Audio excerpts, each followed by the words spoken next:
happened in your case when you were 12 years old? My mom was sending me to church with some friends that was a couple blocks away, and I wanted to ride my bicycle because it was still light. And after it was over, she was going to pick me and the bicycle up. But before I made it there, I was yanked off the bicycle by two guys, which one was underage, so they're not able to bring him up. Mm-hmm. I was taken on a road. I was trying to get out. First, I told them I wasn't going with them, and I was going to try to leave, and they wouldn't let me. They yanked me off the bicycle, and I was taken out on a road somewhere. And by that time, pretty much my clothes was ripped off of me, and I was screaming and crying, and I couldn't get nobody's attention. It was like this road, all I could see was fields, and they raped me there, and they beat me so bad that I think they thought I was dead when they left. But I remember him saying, "You like it, don't you? You like it. You want more of it." You're 12 years old. You were in a coma for 5 days after? Yes, sir. I crawled to a porch that I still don't know where it is to this day, and they were coming back to finish me off, and this lady turned her porch light on. I was told it was a lady, is how I know that. I have no idea who it is today, and that's what saved me. She got their tag number, and I fell out at that time, and I woke up 5 days later. And it was so brutally violent, you needed stitches. You were brutally raped. Yes, sir. Yeah. Hillary Clinton said she did a favor for a friend to be the attorney for the accused in this case. And as we just played, I had him take a polygraph test, which he passed, which forever destroyed my faith in polygraphs. And then she laughed. She was bragging about getting this guy off. Now, he faced 30 years to life. He ended up getting off with time served. So my question to you is, when you hear those words and her bragging about that case, a fascinating case as she calls it, what is she communicating there? That she's going to win her first case, whatever it takes, if she has to lie, cheat, or steal. Doesn't it also imply that she thinks he's guilty? Yes, sir, definitely. Which forever destroyed my faith in polygraphs. Oh yeah, she thinks she's guilty, or she wouldn't have said that. As part of the court filings in this case... I don't think she thinks, she knows. She knew? Yes, she knew he was guilty. As part of the court filings, she filed an affidavit, and she wrote that she had been informed, this is talking about you, the victim, was a girl that was emotionally unstable, had a tendency to seek out older men and engage in, quote, fantasizing. I'd also been told by an expert in child psychology that children in early adolescence tend to exaggerate or romanticize sexual experiences, and adolescents in disorganized families, such as complainants, are even more prone to exaggerate behavior. My mom was a very strict mother on me. Matter of fact, when I was 18, it was almost impossible to do anything then, but at that time, after what happened to me, I didn't want to do anything. Understandable. All of those things, Sean, that Hillary Clinton put in that affidavit were intended to force Kathy to undergo further psychiatric evaluations and interrogations. They were all things that were intended to portray her as a liar, someone who made up this rape, that if there was a rape, that if there was sex, it was consensual at her age as a virgin of 12 years old. And all of those tactics are things that you would never expect some sort of women's rights advocate to engage in, because... Isn't that blaming the victim? That is blaming the victim. Don't we have rape shield laws that prohibit this now? Almost every state now would prohibit those tactics, and you would expect someone like Hillary Clinton, some sort of self-proclaimed feminist who cares about women and children, to not need a rape shield law in order to zealously defend a client without engaging in the tactics of blaming the victim. Kathy, obviously this has impacted you your whole life. What do you want the American people to hear out of this? It's pretty obvious she knew this guy was guilty. Just about every speech that I've seen Hillary do, she says, "I'm for women and children." And if she was for children, she would have not put me through what I went through. Last question. This election is in 26 days. She's running as, isn't it time for a woman to be president of the United States? Not like that. The world won't last with her in it because she's going to lie, cheat, and steal to get what she wants. And also tonight, over the course of several decades, Bill Clinton has faced numerous allegations of sexual misconduct, and Hillary Clinton has been accused of attacking the women who have made these accusations about her husband. In 1978, Juanita Broaddrick claimed that she was raped in a hotel room by the future president. In 1993, while serving as a volunteer at the White House, Kathleen Willey accused Bill Clinton of groping and fondling and grabbing and touching and kissing her against her will. And in 1994, Paula Jones sued Bill Clinton for allegedly exposing himself to her, resulting in an $850,000 settlement. Here are their stories. Sexual harassment is shocking enough without having the President of the United States accused of it. What Mr. Clinton did to me was wrong.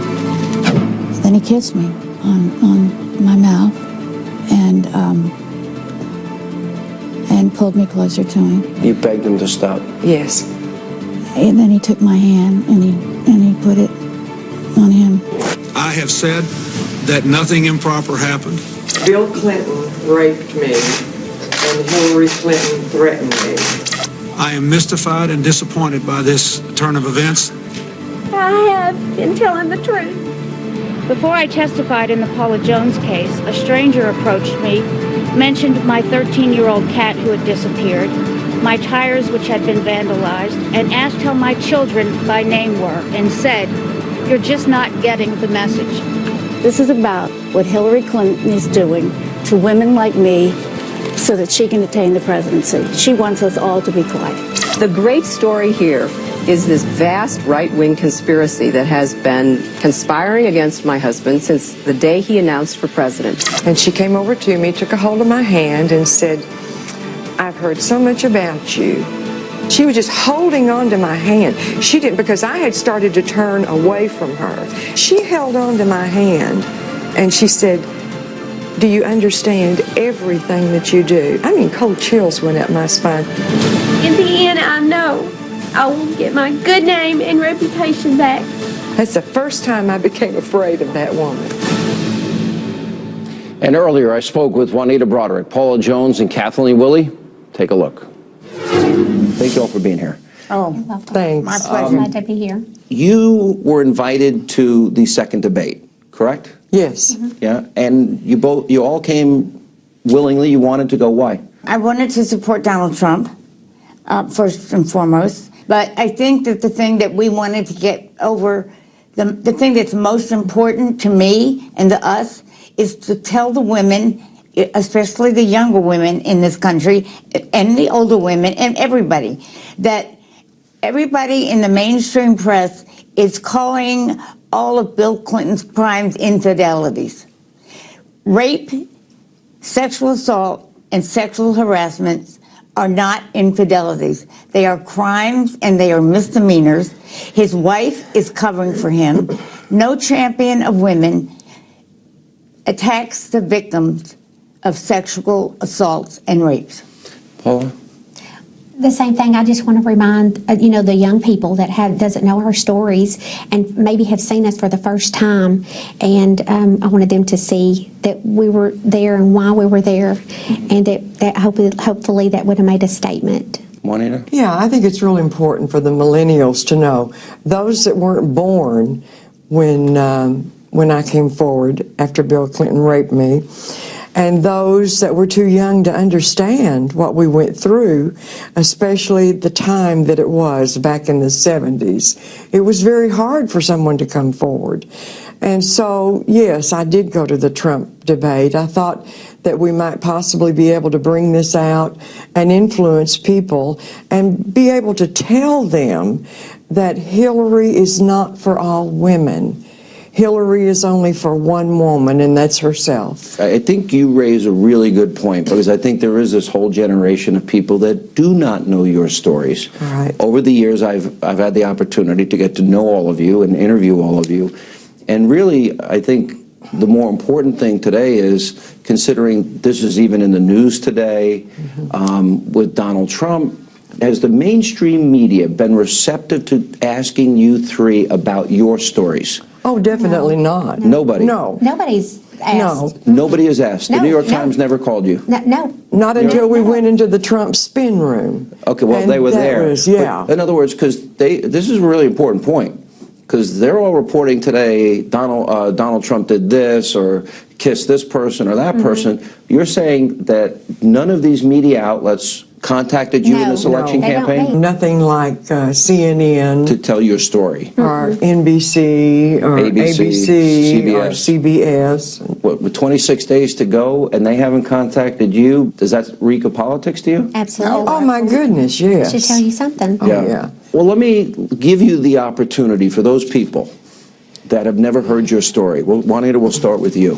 Back in 1978, when I was working for Bill Clinton's campaign for governor, I was raped by Bill Clinton.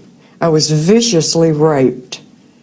And then 3 weeks later, when I happened to be at a fundraiser for him, but I didn't attend the fundraiser, I was just going there to hand in information to tell them I was no longer going to volunteer for the campaign. Hillary personally threatened me. Let me go back to the assault. You're saying you were a nurse at the time, correct? Yes. And you wanted him to be governor Yes. at the time. You were working for his campaign. Right. So he invited you for coffee.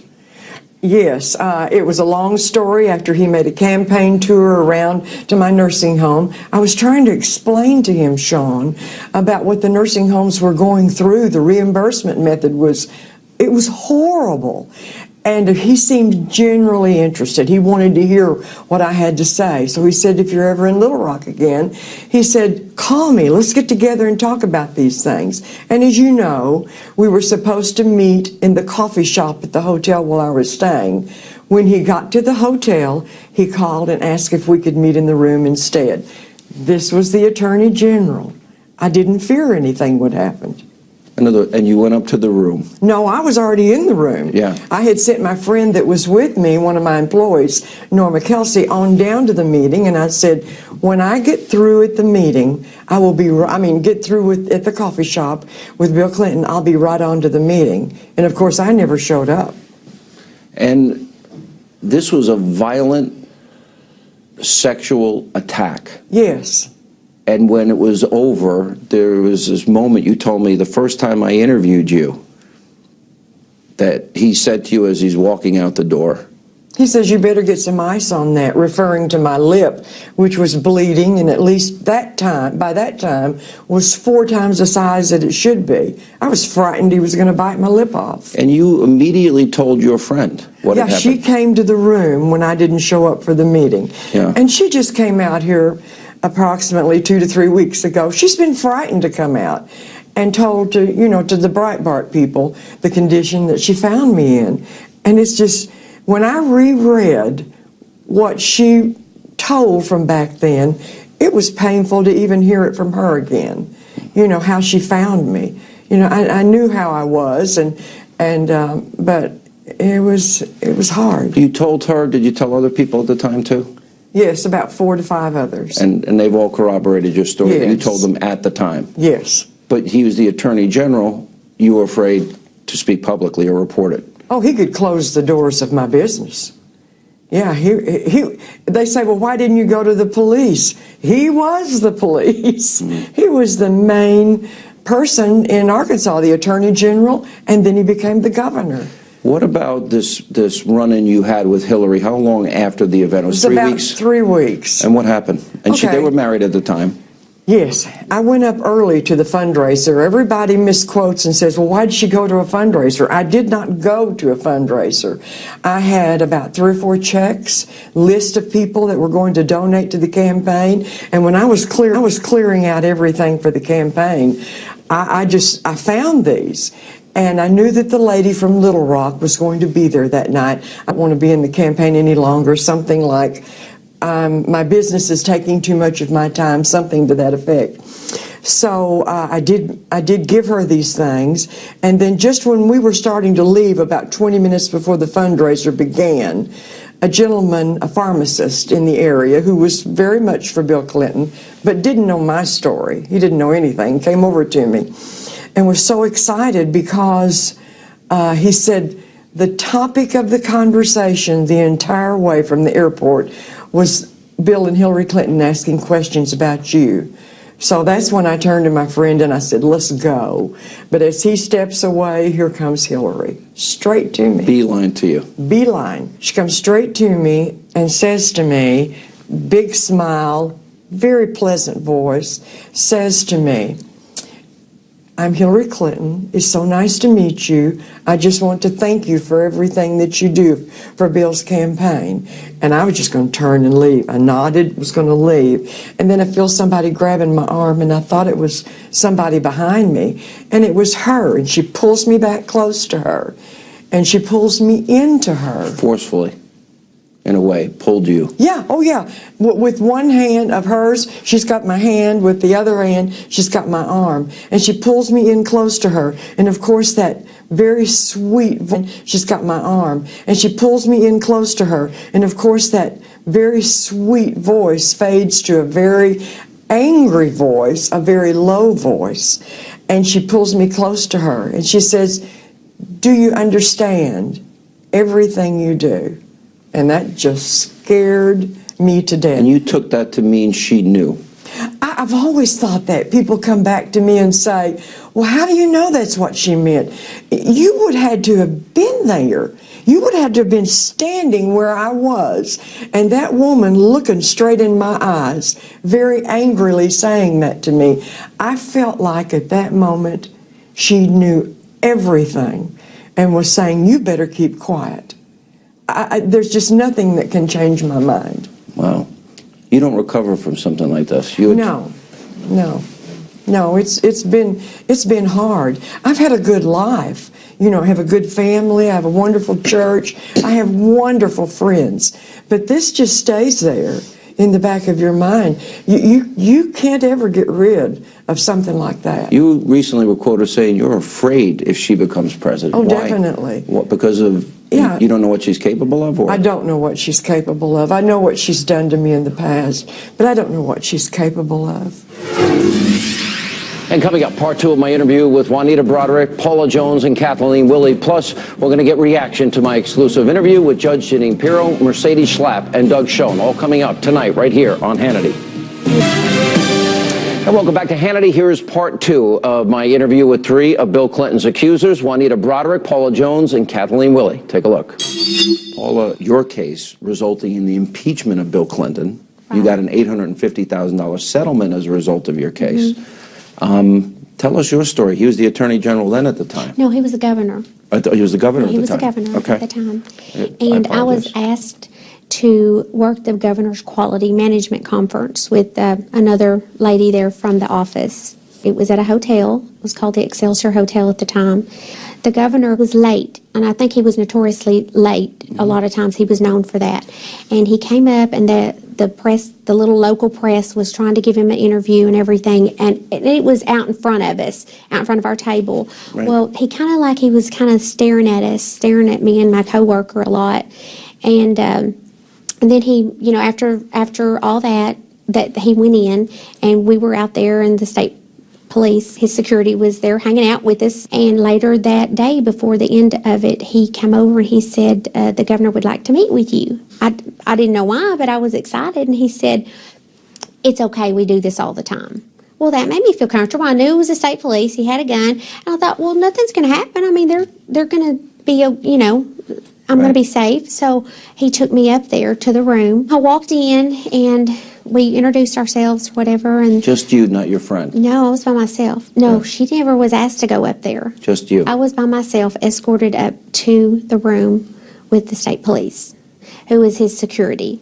We did some small talk, and then he started kind of getting a little comfortable and trying to, he said that he loved the way my hair flowed down my back of my clothes, and he liked my curves, and then I'm like, that at that point, that was, I didn't know what to do. I mean, this is a governor telling you this stuff. Where was the security guard at this point? He was still outside. It was just me and him in the room.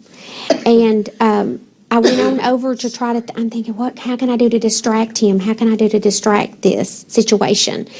And I knew he was sitting out there, knew he had a gun. And so at this point in time, I'm getting a little nervous. So I walked over to the window and I was looking out at the river. I said, oh my, this is a beautiful view from up here at, up here at the river. And so he said, yeah, kind of trying to small talk, me. And then he leaned up and he pulled me up towards him and he was going to try to kiss on me. And so then I tried to distract him again. And I thought, what am I doing? My mind is racing so fast that I don't realize what was even going on. You know what I'm saying? It's like, this is not happening. And I said, well, I may need to be going or something. And next thing you know, he pulled down he sat down, pulled down his pants, his whole everything, and he was exposed. And I said, I'm not that kind of girl, and I need to be getting back to my desk. And did you walk out then? I was trying to, and then when he got his pants up and everything, I was trying to walk over. He rushed over and he grabbed the door facing to where I couldn't get out. And he said, you're a smart girl, let's keep this between ourselves. And of course, I didn't have any intentions of really telling anybody. I was scared at that point. I walked out, and the trooper was sitting there with a smirk on his face. It's pretty amazing now when you go back in retrospect, and people, I think, are hearing this a lot for the first time. Kathleen, this was the worst day of your life. You had, like all of you, you were supporting Clinton. At this point now, he's in the White House. He's the President of the United States.